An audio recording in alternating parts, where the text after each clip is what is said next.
brought to you by Nova शुद्ध घी। जब जब खाए दिल खुश हो जाए, सदियों का नोवा शुद्ध देसी घी, सपना स्वस्थ भारत का। I love घी।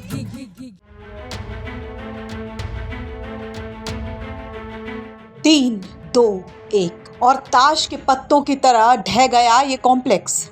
मेरठ के सेंट्रल मार्केट में चल रही ध्वस्तीकरण की कार्रवाई आज सुबह दोबारा शुरू हुई, जिसके बाद भारी मशीनों और सुरक्षा बंदोबस्त के बीच इस कार्रवाई को आगे बढ़ाया गया और इसी बीच ये पूरा कॉम्प्लेक्स ताश के पत्तों की तरह ढह गया। पूरे इलाके में धुएं का गुबार उठ गया। मेरठ के शास्त्री नगर के सेंट्रल मार्केट स्थित कॉम्प्लेक्स पर आज अवैध निर्माण के खिलाफ ध्वस्तीकरण की कार्रवाई दोबारा शुरू की गई।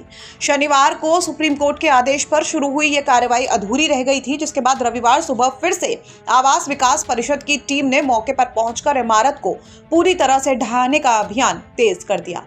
इस दौरान जैसे ही इमारत ढही तो चारों तरफ धूल का गुबार उठ गया। पूरा कॉम्प्लेक्स ताश के पत्तों की तरह तितर बितर होकर गिर गया। रविवार की सुबह से ही पूरे इलाके में पुलिस और प्रशासन की भारी तैनाती रही थी। आवास विकास परिषद की टीम ने कल की तुलना में ज्यादा मशीनें तैनात की थी। जेसीबी, बड़ी ड्रिल मशीनें, बुलडोजर और वाटर शावर सिस्टम के साथ कार्रवाई का काम शुरू हुआ। पानी का लगातार छिड़काव भी इलाके में किया जा रहा है ताकि धूल और प्रदूषण से आसपास के लोगों को परेशानी ना हो। पूरे इलाके को बैरिकेडिंग करके सुरक्षा घेरे में ले लिया गया है। बता दें कि सेंट्रल मार्केट कॉम्प्लेक्स, जो कि शास्त्री नगर की प्लॉट संख्या 661/6 पर बना है, साल 1990 से 1995 के बीच आवासीय भूमि पर व्यावसायिक रूप में विकसित किया गया था।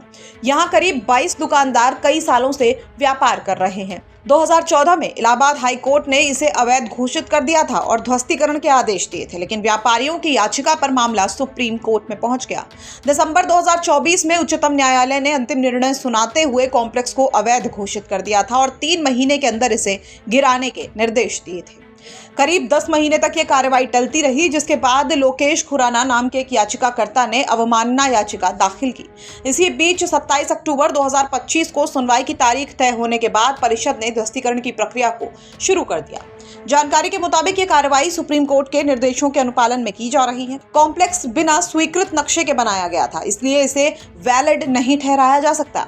इंजीनियर्स का कहना है कि इस मामले में 67 अधिकारियों पर लापरवाही की FIR दर्ज की जा चुकी है। इसके साथ ही शहर में ऐसे 31 और अवैध व्यावसायिक परिसरों की लिस्ट तैयार की जा रही है जो आवासीय भूमि पर बने हैं। आने वाले दिनों में उन पर भी इसी तरह की कार्रवाई की जाने की बात कही जा रही है। वहीं इस कॉम्प्लेक्स में व्यापार कर रहे व्यापारियों का कहना है कि उनकी दुकानें वैध दस्तावेजों पर रजिस्टर्ड हैं। उनका दावा है कि बिजली कनेक्शन, रजिस्ट्री और GST पंजीकरण समेत सभी व्यावसायिक हैं, इसलिए प्रशासन का कदम अन्यायपूर्ण है। उनका कहना है कि अचानक हुई इस कार्रवाई से उन्हें लाखों रुपए का नुकसान हो गया है। फिलहाल इस ध्वस्तीकरण की कार्रवाई पर ADM का क्या कुछ कहना है, सुनिए। न्यायालय के आदेश के क्रम में आवास विकास के द्वारा ध्वस्तीकरण की कार्रवाई की जा रही है, जिसमें पर्याप्त पुलिस बल और मजिस्ट्रेट इसमें लगाए गए हैं ताकि कोई अपनी घटना न घटित हो। सर, तकरीबन कितनी फोर्स लगाई गई है और क्या प्रशासन की तैयारी? ये हमारे लगभग 3 CO और हमारे SP सिटी और मैं खुद और हमारे 2 STM इसमें लगाए। सर, और कितनी दुकानें जैसे आगे इसके क्रम में आप आवास विकास के पास विस्तृत जानकारी है।